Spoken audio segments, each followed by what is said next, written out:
صحيح؟ طيب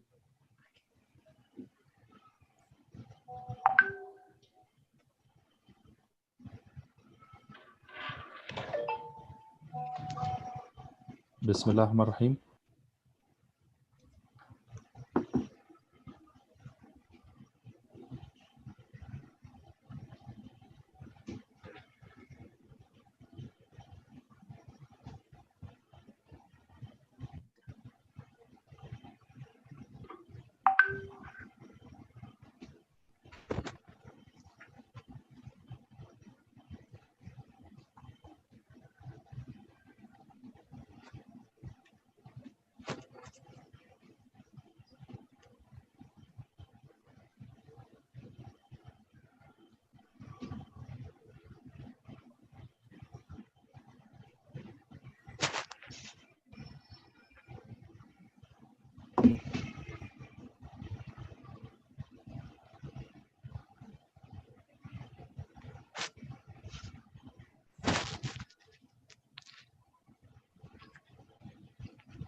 دكتور عبد الله.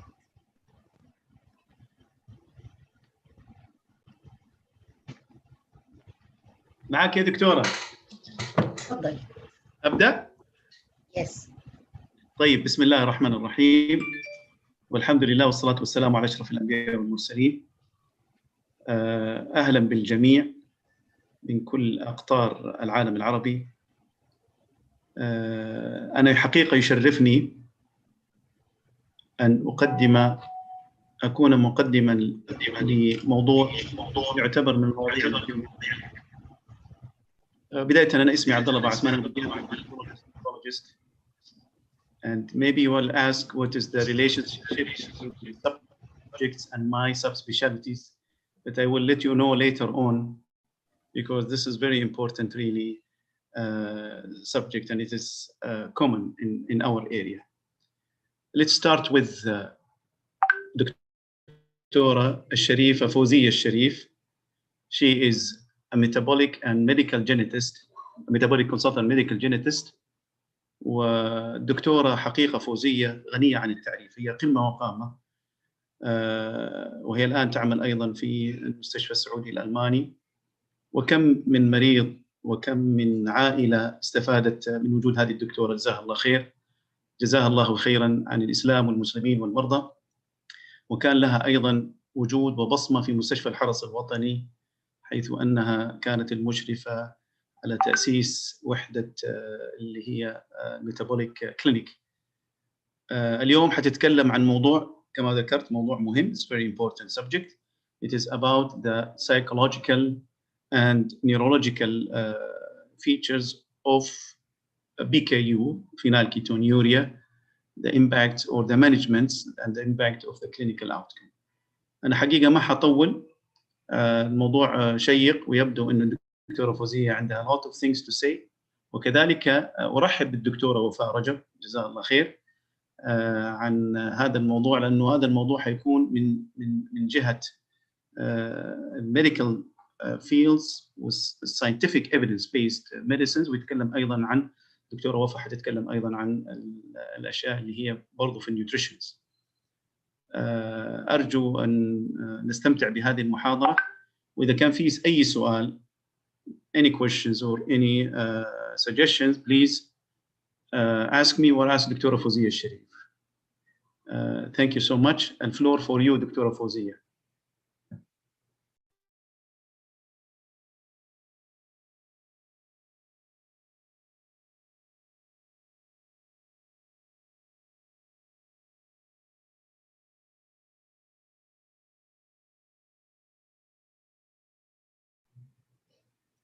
الصوت مو مسموع دكتورة.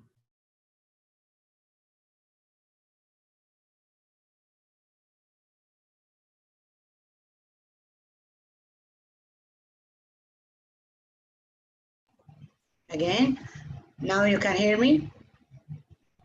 Can you hear me? نعم أنا أسمعك. نعم. Okay. Thank you, Dr. Abdullah Bathman again. Assalamu alaikum wa rahmatullahi wa barakatuh. Wa salatu wa salam ala Sayyidina Muhammad wa ala alihi wa sahbihi ajma'in. Today I'm going to talk about an important disorder that we do face in our practice and helping those patients would make them and the family happy and they have a general good life. I'm going to talk today about hyperphenylalaninemia. So what we need to know about this increased level of phenylalanine.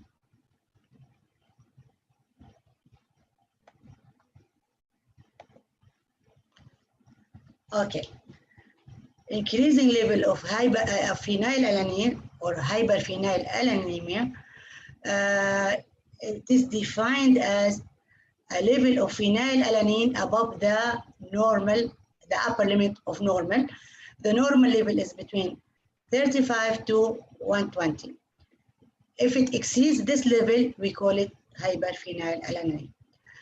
This increase in the level could be an acquired one related to, for example, high protein intake, TPN, and liver disease, or it could be inherited disorders. And the most common one, of course, either deficiency of phenylalanine hydroxylase, which converts phenylalanine into tyrosine, or deficiency in the synthesis or recycling of BH4. And this is all cause hyperphenylalanine, or what we call phenylketonuria. And I will explain to you why we are calling it phenylketonuria. The BH deficiency includes several enzymes in the synthesis and recycling of BH4. This is here listed here. No need to mention about everyone. The history of phenylketonuria was long time ago, over 60 years. In 1934, PKU was identified by Dr. Falling when he detected phenylketones body in the urine of affected individuals. In 1953, Dr. Pickle first reported the effectiveness of a low phenylalanine diet in a child with PKU. In 1960, Dr. Guthrie, Jazallah Khair, developed a simple test to detect increased level of phenylalanine in large populations. This led to PKU becoming the first disorder to benefit from newborn screening. And as you know, we are doing newborn screening for every newborn here. After 24 hours of deliveries to 72 hours, we do newborn screening for 17 disorders, including amino acid like disorders like phenylketonuria, organic acidemias, fatty acid oxidation disorders, and hyperammonemia or urea cycle disorders, and other disorders. Phenylketonuria in Europe, the incidence is around 1 in 10,000. In USA, around 1 in 10,000 to 25,000. In Saudi Arabia here, we have it mostly in the eastern and central region. It's around 1 in 14,000 people, deliveries.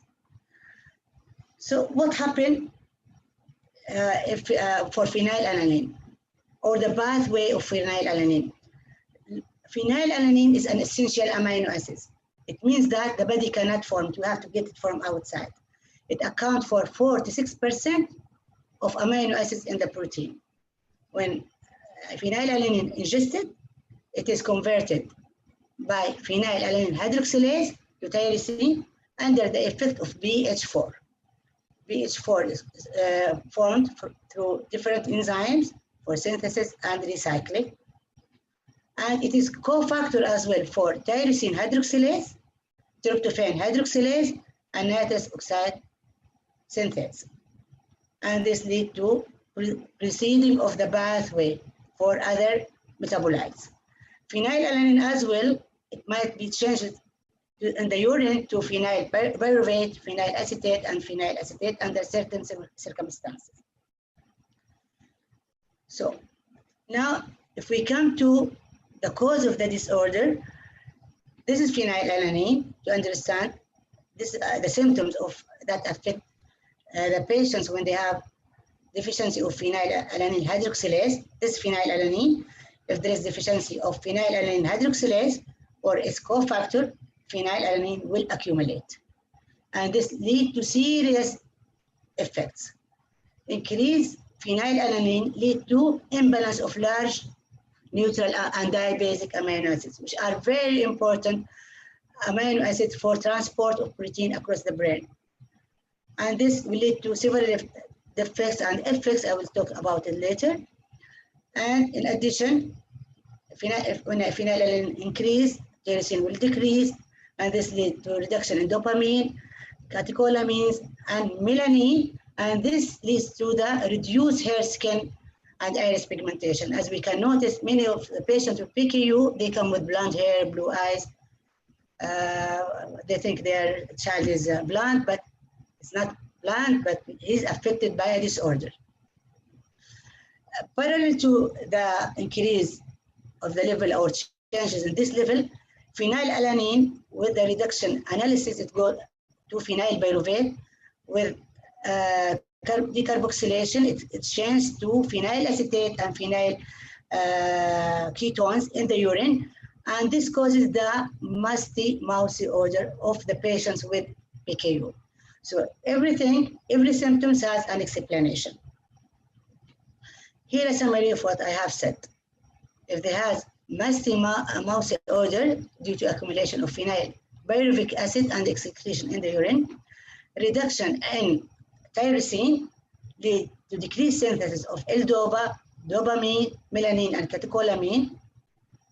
And again here, reduction of melanin lead to due to tyrosine deficiency, and increasing phenylalanine lead to imbalance of natural amino acids, which are very important, like tyrosine, methionine, histidine, leucine, threonine, tryptophan, isoleucine, and valine.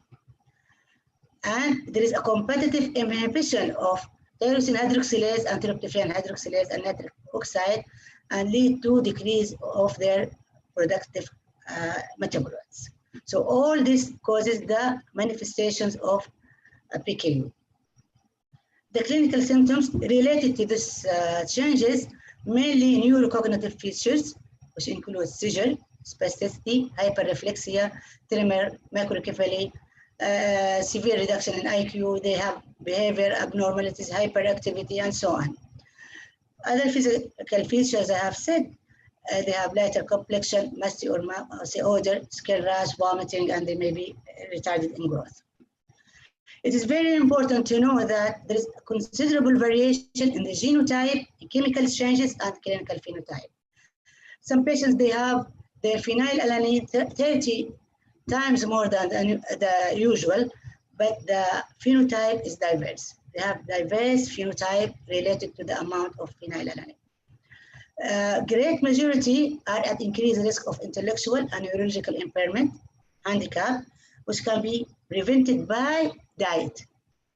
We should start diet as early as possible in the first week of life, once we diagnose high phenylalanine. If lesser degree of disturbances are associated with lesser handicap. So it's very important to try to keep phenylalanine in the required level.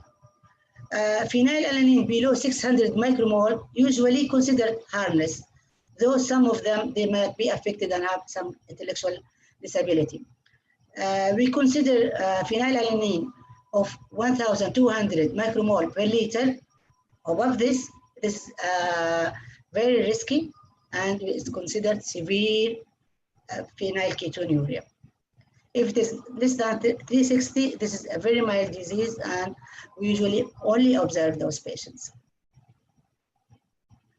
So what happened to the brain when there is high phenylalanine? When there is high phenylalanine, as I have said before, the natural amino acid and the basic amino acid lead to defect in protein synthesis. This leads to defect in proliferation of myelin, and increase myelin turnover. And this affects the white matter and the gray matter.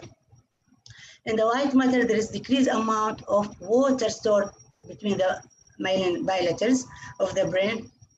And in gray matter, there is significant gray matter volume reduction. And this will affect the neurocognitive features of the patients. So this is again another explanation.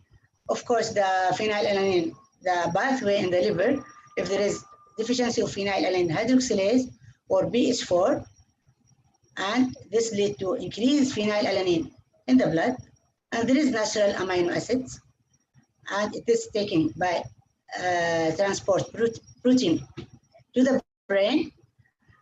The phenylalanine compete for large neutral amino acid. And this leads to the symptoms again. This is another explanation where increased phenylalanine lead to defect in glutamic acid transmission, pyruvate kinase activity, HMG colase, and it damages the myelin and it inhibits tyrosine and tryptophan hydroxylases.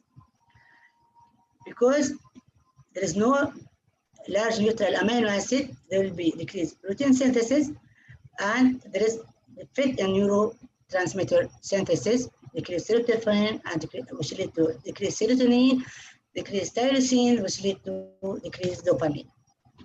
So how we diagnose these cases? Usually, as I have said from the beginning, that we are doing newborn screening for every newborn. If we find a level higher than 120 to 130 micromole per liter, and the ratio, because if there is high phenylalanine and there is defect in the phenylalanine hydroxylase or PH4, there will be reduction in tyrosine. So if there is high level of phenylalanine and low level of tyrosine with a ratio more than 2 of phenylalanine tyrosine, this is considered PKU. And we should confirm this by molecular genetic testing. Enzymatic assay for the phenylalanine hydroxylase is not effective. So how do we, if we get a positive result saying that the patient is having high phenylalanine, what we should do, we should repeat again the newborn screening, and we do at the same time plasma amino acid to see the other amino acids like tyrosine, tryptophan, and other amino acids. We do confirm it by DNA molecular genetic testing, and sometimes the result will come in 7 days. And we should take sample of urine before starting the diet and before starting BH4 if we are going to start, to test for bitrins. Very important, because if it is increased in the urine or in the serum, it means most likely it is a BH4 rather than phenylalanine hydroxylase deficiency. And we do BH4 loading test to differentiate between the elevated phenylalanine related to phenylalanine hydroxylase and or the other cause BH4 deficiency. So this is the loading test, BH4 loading test.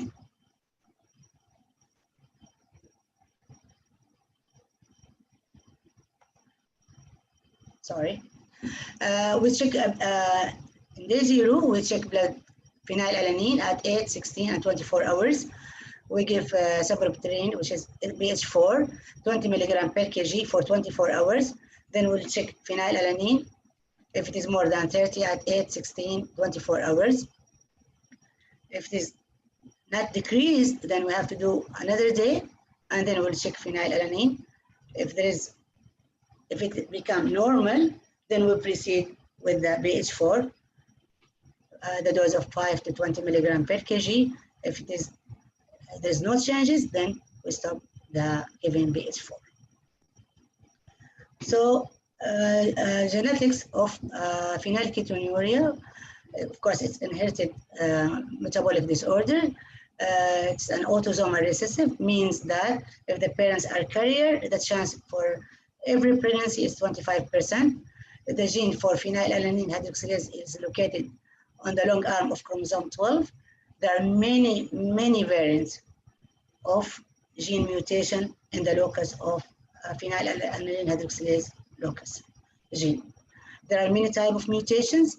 The most common ones, missense mutation and nonsense mutations, account for 65%, deletion 15%, splice variants 12%, insertion and duplication 4%, synonymous variant 4%. So there are many mutations in the phenylalanine hydroxylase gene. It means that it is a heterogeneous disease. So how we manage those cases? It's very important, as I have said.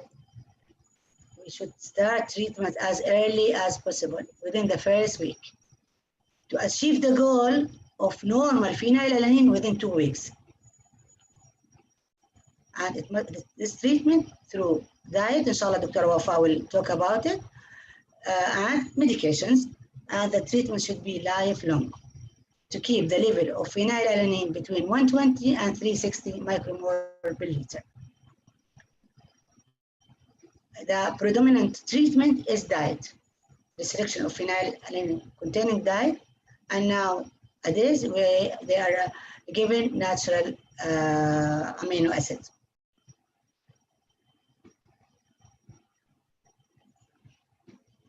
The one with milder form of phenylalanine or PKU, where the level between 120 and 360, usually they don't need treatment, but we keep observing them. We do several investigations at level of phenylalanine from time to time. A patient between 360 and 600 micromolar, those are gray zone. So you treat or you don't treat. For me, I usually treat, because some of them, if it depend that they are less than 600, they might develop some intellectual abnormalities. So I would do simple restriction of phenylalanine diet. The one older than 12 years, our target is 600. But the younger age, usually, I consider that very well, and I am very cautious about them. The pharmacotherapy now, so we started with the diet now. In 2007, the first pharmacological agent for treatment of phenylalanine hydroxylase deficiency, Sapropterin Dihydrochloride, was approved. It is synthetic formulation of BH4. This is a BH4. This is the cofactor for phenylalanine hydroxylase and the metabolism of phenylalanine to tyrosine. It is indicated in the treatment of hyperphenylalaninemia in adults and in pediatric patients of all ages with PKU due to phenylalanine hydroxylase deficiency or BH4 deficiency, who has been responsive. The phenylalanine hydroxylase, we have to do responsive tests, because around 30% of phenylalanine hydroxylase without deficiency of BH4, they respond to BH4. So we'll be more relaxed in giving their diet. The forms of BH4 or Sapropterin is available as soluble tablet, powder for oral solution. It should be dissolved in water and taken at the same time each day. With meal, we prefer in the morning. But even if we are given this, most of the patients should go on with a controlled phenylalanine diet. So what is the effect of this drug?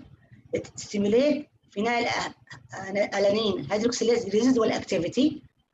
So it will lower and stabilize blood phenylalanine levels, and it will avoid neurocognitive disorders, neurological and psychological disorders. So this is the test we are doing for a patient, Sapropterin Dihydrochloride Response test. First, we test the patient for take blood sample 1 week before giving the drug. Then we start the Sapropterin Dihydrochloride as 10 milligram per kg. Then at 1 week, we'll check the response. If there is satisfactory response, reduction by 30% in blood phenylalanine, then we'll go on, but we determine the dose, the right dose, from 5 to 20 milligram per kg. If there is unsatisfactory response, we'll increase, we started with 10, then we'll increase the dose weekly up to 20 milligram per kg per day, monitor weekly for 1 month, and maintain dietary phenylalanine at constant level. If the response remains unsatisfactory, then after 1 month, the patient is non-responsive. So there is a difference between the responsive one and non-responsive one. Here, a study showing that higher proportion of patients treated with sapropterin hydrochloride had achieved blood level of phenylalanine less than 600 micromole per liter at 6 weeks compared to placebo. At 6 weeks, 30% of patients received sapropterin dihydrochloride group has achieved blood level less than 360 here, compared with 2% only of placebo who took placebo. The second treatment is big village enzyme replacement. This is usually approved in 2018. It's novel drugs, usually prescribed only for adults above 16. So I don't give it to my children or my patients. Other therapy include liver cell transplant and gene therapy. In conclusion, today, defect in either phenylalanine hydroxylase or BH4 causes hyperphenylalanine. The best classification is blue et al. They classify as classical PKU, mild PKU, or hyperphenylalanine. Increased phenylalanine, increased tyrosine, and imbalance of large neutral amino acid responsible for most neurological and pathological consequence of PKU. Elevated Phe levels can be catastrophic consequence on the development brain. Neurocognitive, social, IQ, psychiatric outcome may still be suboptimal even with phenylalanine restricted diet. Inshallah, not for my patient. Many adults with PKU have higher level of phenylalanine level despite their existing management. I don't know why, maybe they are taking something behind. Mutational profile is heterogeneous. And as I have said from the beginning, genotype, phenotype correlation is imperfect. So inshallah, Big-Valase is a promising treatment for uncontrolled classical PKU. Inshallah, other treatment, gene therapy might be applied in the future to help our patient. This is my lecture for today. Thank you so much. Any questions? Thank you, Dr. Jazakallah khair. Shukran ala. This is a comprehensive, really, talk for phenylketonuria aspect management. The floor is open for questions to you, Doctora.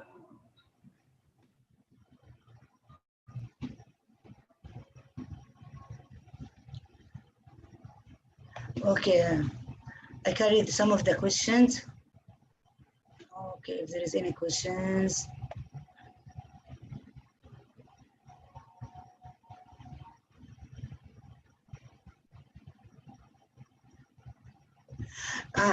This question is Kuvan mandatory in BH4 even without testing? In BH4, if there is confirmed BH4 deficiency, yes, we can give. And we will see the response immediately.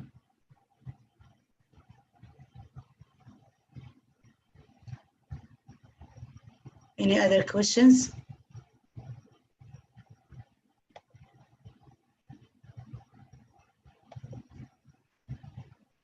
You are most welcome. Okay, if there's no more questions, we'll move to Dr. Wafa, Miss Wafa, our greatest dietitian, who is the best dietitian here, I consider. She's very helpful for everyone, for every patient, and she did help a lot of patients. And Dr. Wafa, I'll stop my share and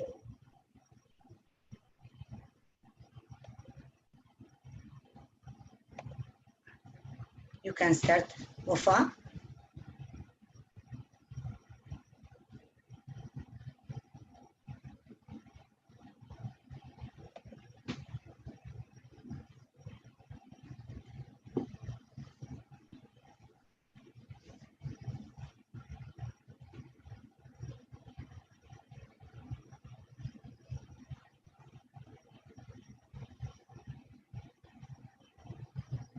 وفاء.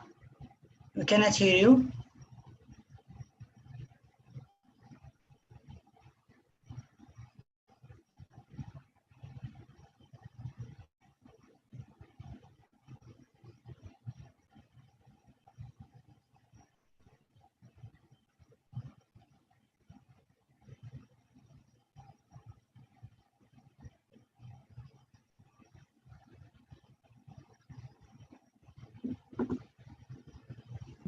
دكتورة فوزية.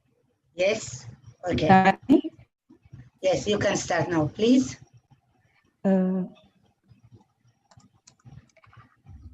لحظة السلايدات. شير سلايد. شير. مشكلة شير سلايد.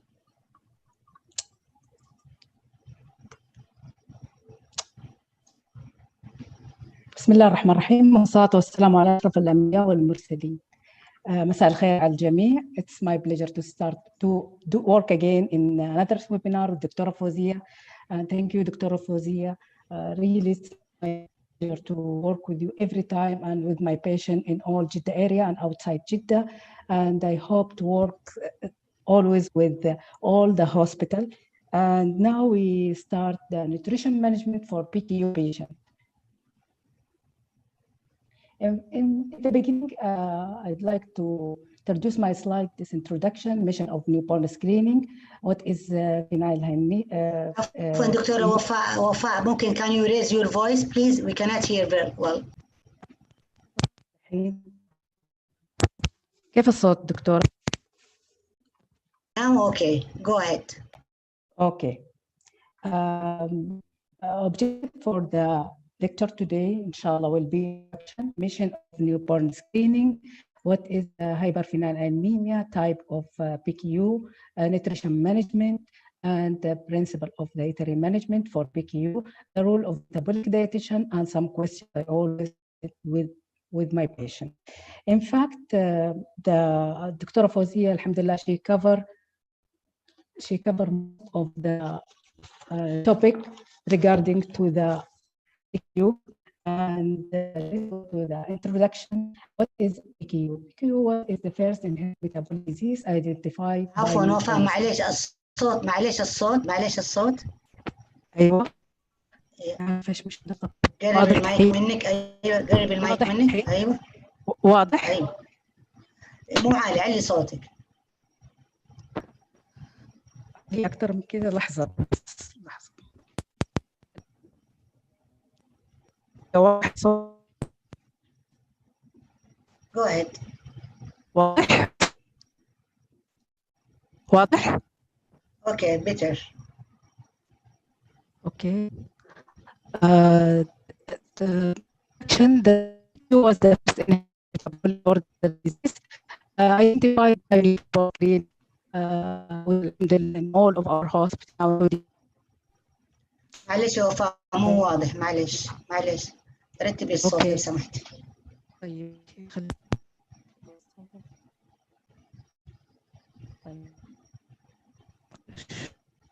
الحين واضح؟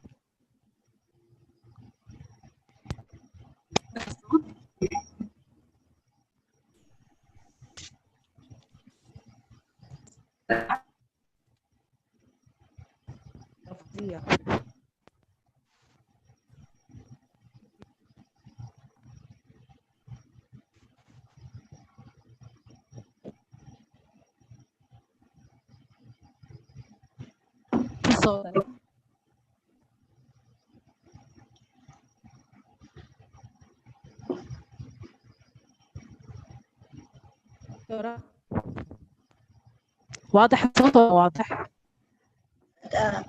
كملي يا دكتورة كملي.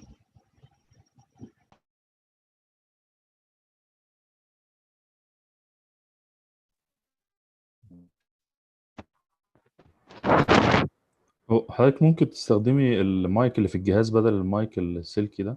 اوكي.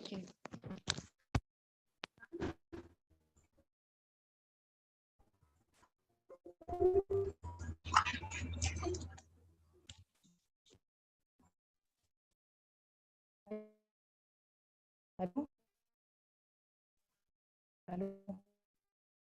لا، في مشكلة. بس الصوت واضح دلوقتي، بس حضرتك علي الصوت بس شوية.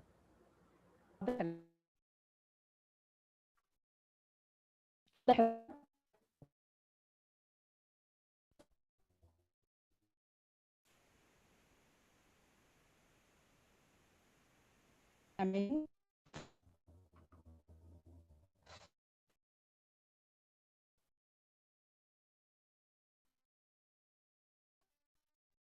مسموع صوت يا جماعة الآن؟ حضرتك بلاش تستخدمي المايك اللي هو بسلك، واستخدمي المايك اللي في الكمبيوتر، وحضرتك تأكدي بس من الإنترنت سيجنال كويس، والسكرين لو تكبر بس. مسموع كويس؟ أيوة حضرتك جو أهيد. ليش سوري يا جماعة.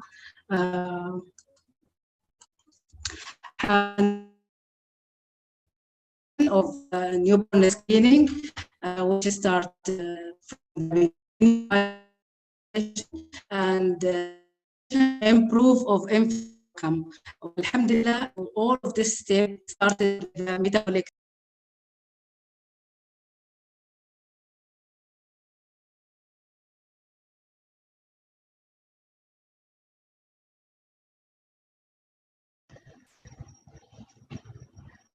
While Dr. Wafa preparing for her lecture, I have a few questions.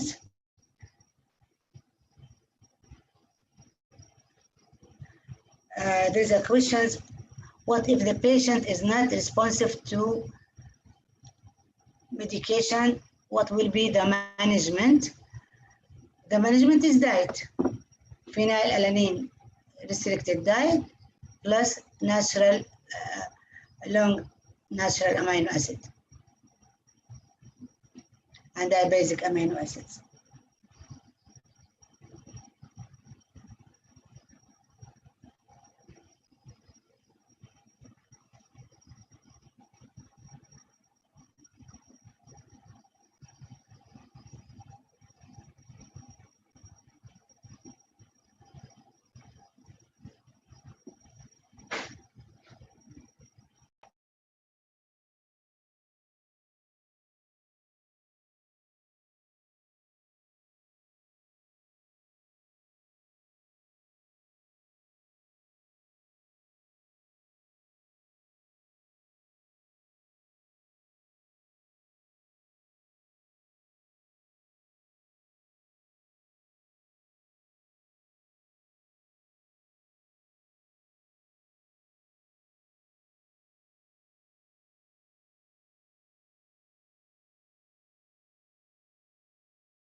هيثم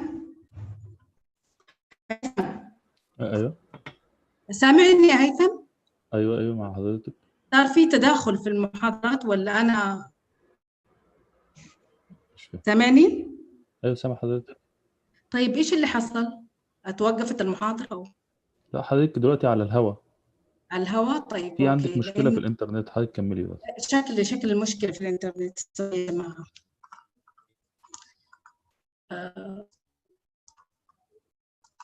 اوكي احنا وصلنا هنا from the beginning we need an metabolic dietitian. السكرين بعد دايما اذنك بيحصل. شير سكرين بعد اذنك. اوكي خلاص. اوكي يا هيثم. حضرتك اعملي شير سكرين، حضرتك مش عامله شير سكرين. اوكي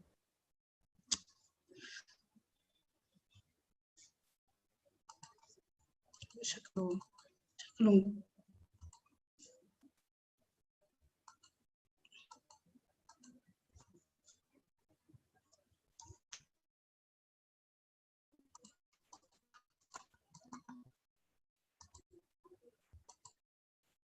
هيثم. ايوه يا فندم. فين شير سكرين؟ هذه راحت كمان. كنت عاملاها من شويه. ادري هو كله طلعت على المحاضره. طب احنا لايف دلوقتي. طيب ايش اسوي؟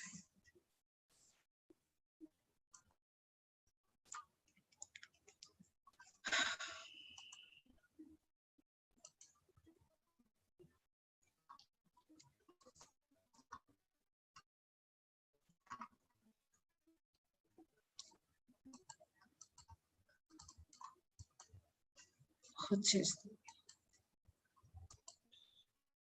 هيثم. هيثم. هيثم. هيثم.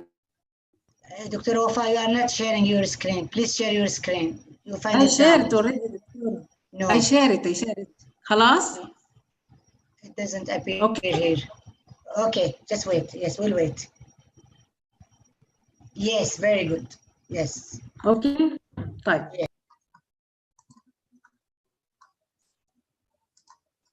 خلاص. Go ahead.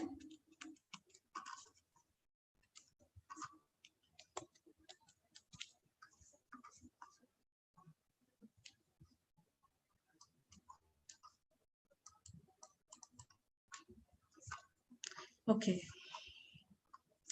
So let's change all the slide. What is the PKU disorder? Alhamdulillah, Dr. Fawzia covered most of the PKU way and PKU biochemistry. Now, if I go as a dietitian, explaining of the PKU when any people or any patient eat amino acid or meat or fish, for the normal people, the amino acid broke down, the protein broke down as small amino acid, phenylalanine by the enzyme PAH. Go as a normal way, but for the PKU patient, the defect of PAH enzyme so make the block and the phenylalanine increase in the brain and the blood. That's why I explain it as a simple way for some dietitian that always ask me how is the pathway, which mean and important for some dietitian, metabolic dietitian. Also, this one explain the pathway and how it's phenylalanine go and increase in the blood and brain. Okay, types of PKU. There's many types of PKU. There's 4 types of PKU. Dr. Fawzia mentioned about this type: classic PKU, mild PKU, non-PKU, hyperphenylalaninemia, and PH4 dependent PKU. And we face most of these cases in our hospital, and we treat and deal with these cases. Okay, Phe is an amino acid. If I explain the Phe, and it's found in protein-containing food and artificial sweeteners. Artificial sweeteners mean aspartame, and in the coming lecture, I will explain where can we find this aspartame and how can affect the patient sometime. Now the challenge or the power of nutrition for these 2 siblings, one treated with nutrition, the other patient is not treated with nutrition, and you can see the difference between both siblings. Limitation of dietary management. If we go to limitation of dietary management, we can explain establish prescription for Phe first, prescribe the Phe intake that promote a goal of nutrition support. Of course, that some patient with PKU, some patients thought that we cannot eat the Phe, but as a dietitian, metabolic dietitian, I can manage and control it regarding to the prescription. And tyrosine also can be managed by dietitian.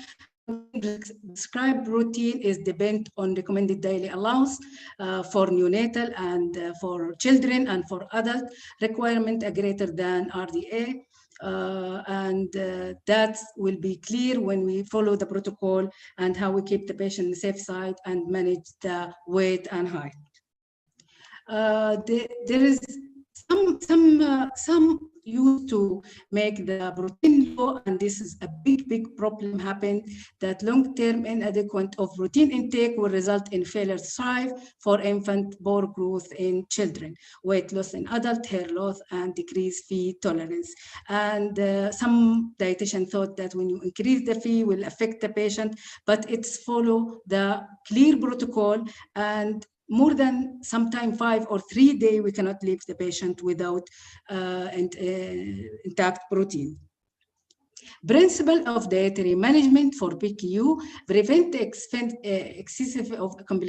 accumulation of phenylalanine by strict limitation for natural protein intake in combination with use of a phenylalanine-free protein substitute, like metabolic, medical formula plus a normal milk, and we calculate, and that take a long time from dietitian to arrange how to give the patient what he really need, and ensure adequate growth and development and optimal nutrition status. Also, limitation of Phe-restricted diet, nutrition imbalance.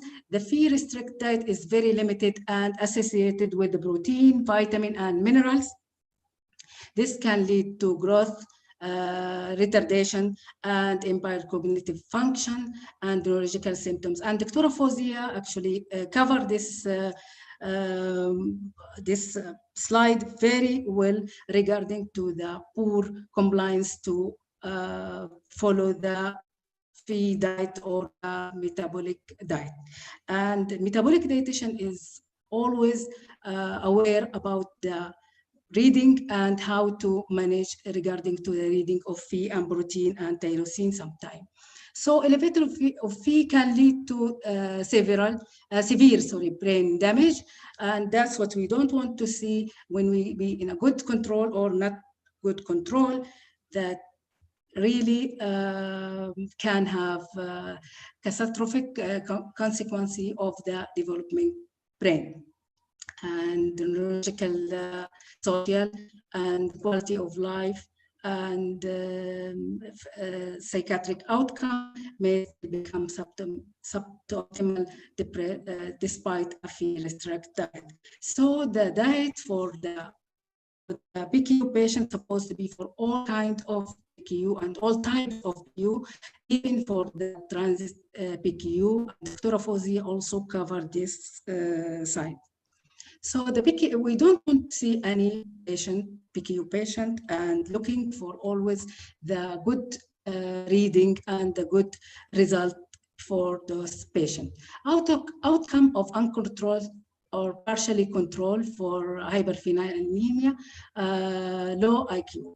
And this is one of the good study that critical period between 0 and 6 years, it can be, it's a good, it's really is a critical period, and we have to take care of the reading. That's why I insist the patient to make a monthly blood test for Phe level, and I follow the reading by phone, by contact the patient WhatsApp to tell him to come or to increase the Phe or decrease the Phe, because high level of Phe during the early childhood are associated with lower IQ.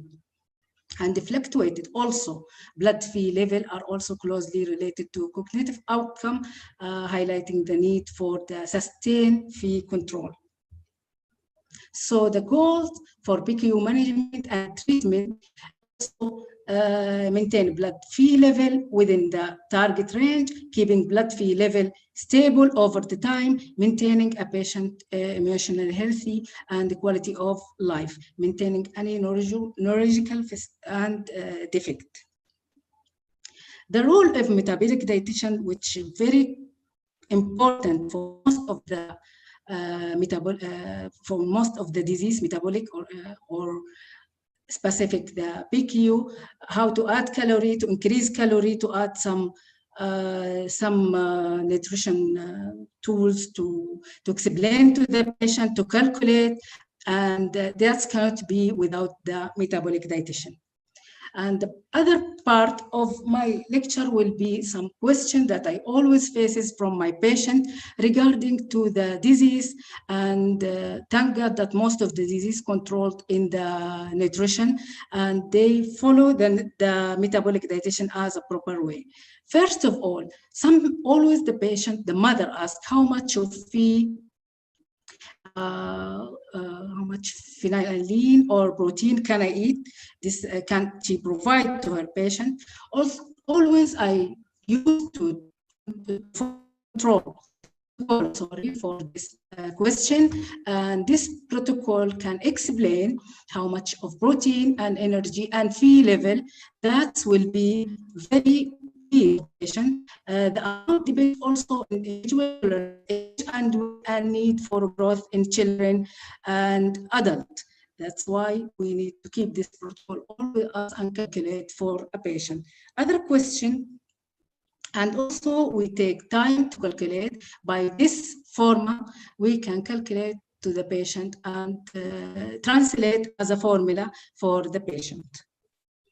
Question, I always face this question. Do you think this meals will be enough for my baby? Of course, when we look to this slide, it's very important to understand this is a phenylalanine menu. This is a menu for PKU. When the patient takes phenylalanine food, which the medical food and medical formula, phenylalanine will cover 40, will be 40, but for the people, the normal, if they took the normal food and not follow the dietitian instruction, 2,630, the amount of phenylalanine will be for day, and that will damage, of course, the brain. And always I show my patient, translate this menu for my patient and show it to him to explain that you maybe cover most of the food that they need, but by the medical food and the medical formula.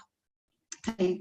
Exchange milk formula with breastfeeding. My baby like my milk more than the milk formula. Of course, we can explain for the patient, and I recommended some time for a good control patient to use the breast milk, because the phenylalanine in the breast milk is lower, and in the breast milk is lower than the artificial with the milk formula.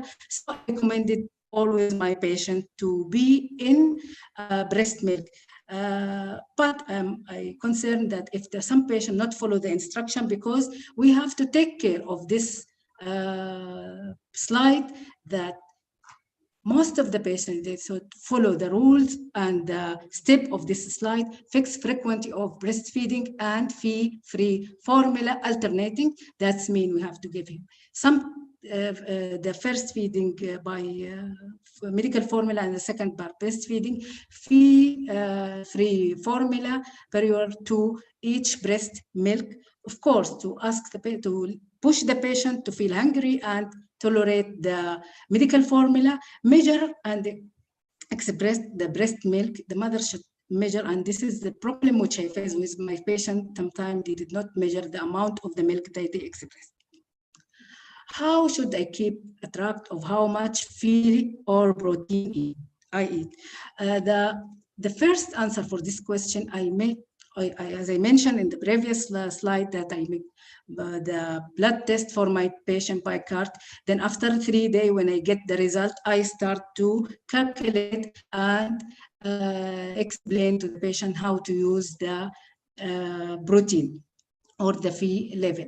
And sometimes I use the protein exchange, which is very easy to use for my patient, that one exchange equal 15 milligram of Phe, and metabolic dietitian can explain it, and it's very easy. It's look like carb count and calculate to the patient. Sometimes also we use the pamphlet or brochure for high phenyl food or high phenyl or low phenyl food.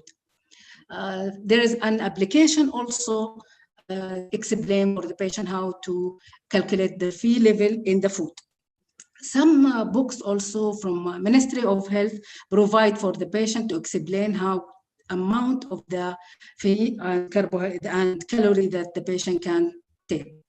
Also, there is a very nice metabolic guidebook for cooking special dish from the family. The good thing that's from the family, and they share all of the patient in Saudi Arabia and outside Saudi Arabia, also on Instagram and in Facebook, they always share the good cook.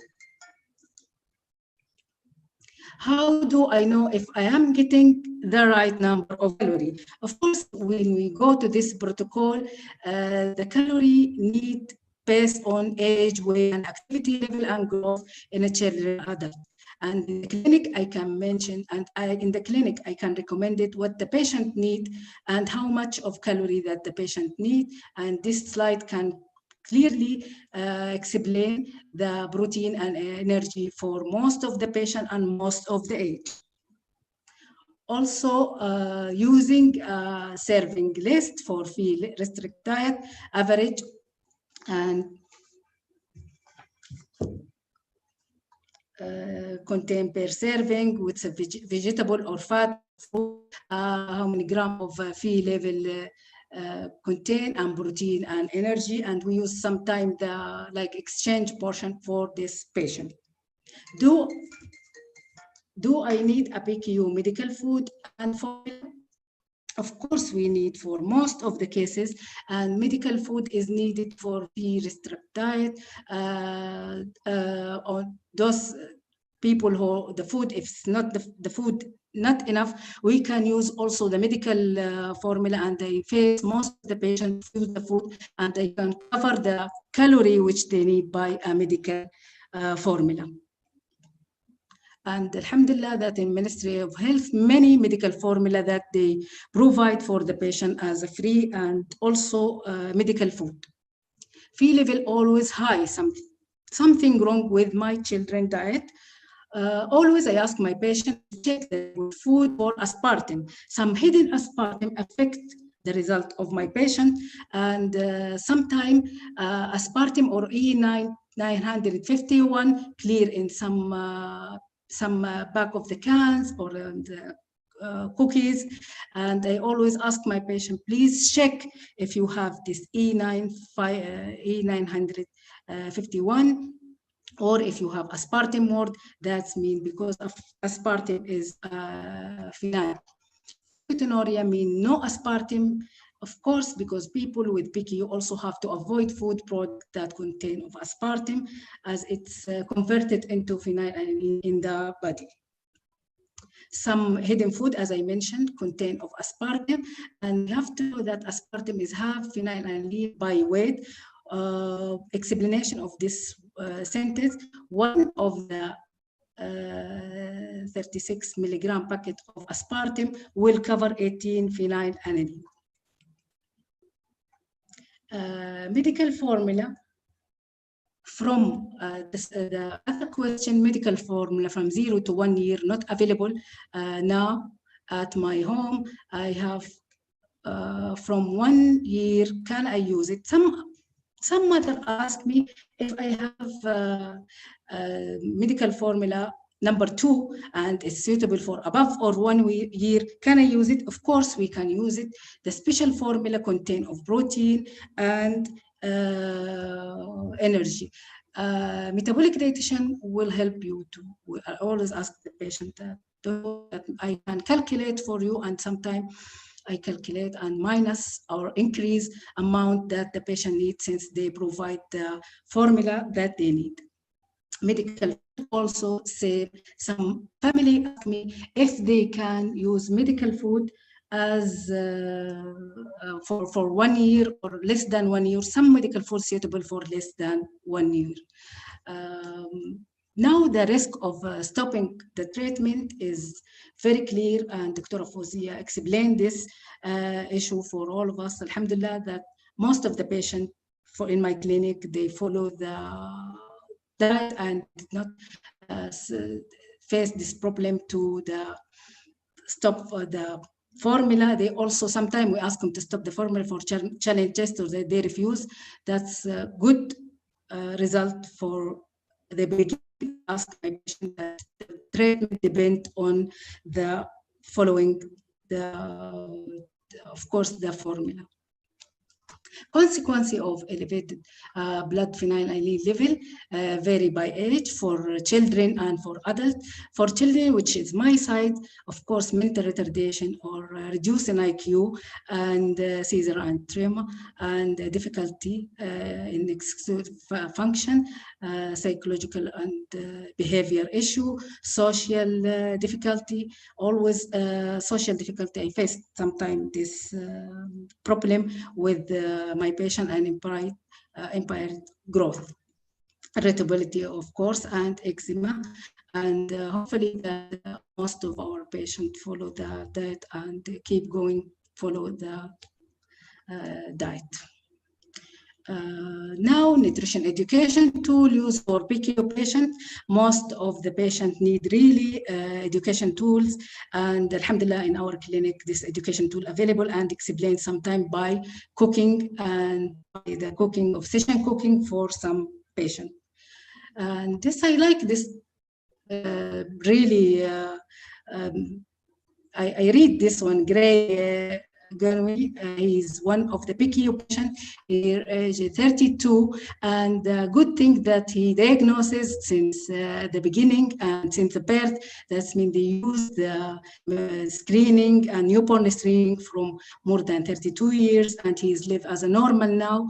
And hopefully to see most of our patients like this.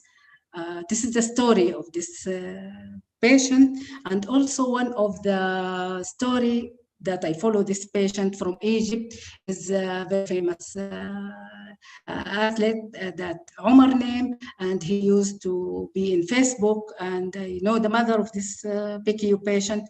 Hopefully to see most of my patients like this, inshallah, in all Saudi Arabia. Finally, I'd like to thank most of the mother that some mother used the best for their children by cooking the low protein diet, and some mother used to do the best also in some recipe, and they follow the instruction of the diet. Don't hesitate to ask metabolic dietitian for anything. And thank you very much for everybody. I'm sorry about what happened in the beginning regarding to the, I don't know, internet, or really, I don't know. Thank you very much.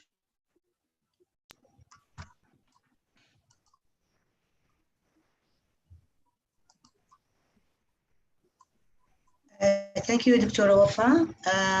Dr. Abdullah, you are around.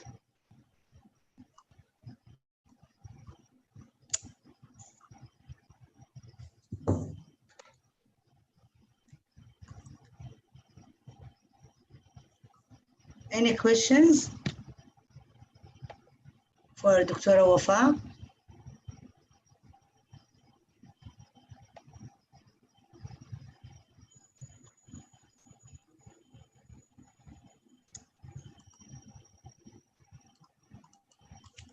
Any questions? No questions.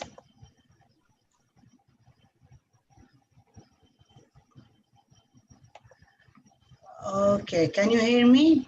Thank you, Dr. Abdullah. Can you hear me? Yes, yes. Yes, okay. Thank you, Dr. Wafa, for this comprehensive lecture. It's very, very, very useful. And I would like to thank Dr. Abdullah and thank Biomarine for their sponsoring of this webinar. I would like to thank as well Saudi German Hospital, Mr. Saleh. I would like to thank Mr. Haytham and the audience and everyone. Hope to see you again in another, inshallah, informative lecture. Thank you so much. We can conclude our webinar today. Okay, thank you so much.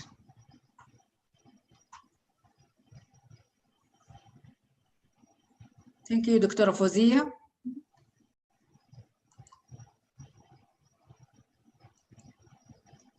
Okay, hope to see you again. We'll leave the meeting now. Thank you. مع السلامة. مع السلامة.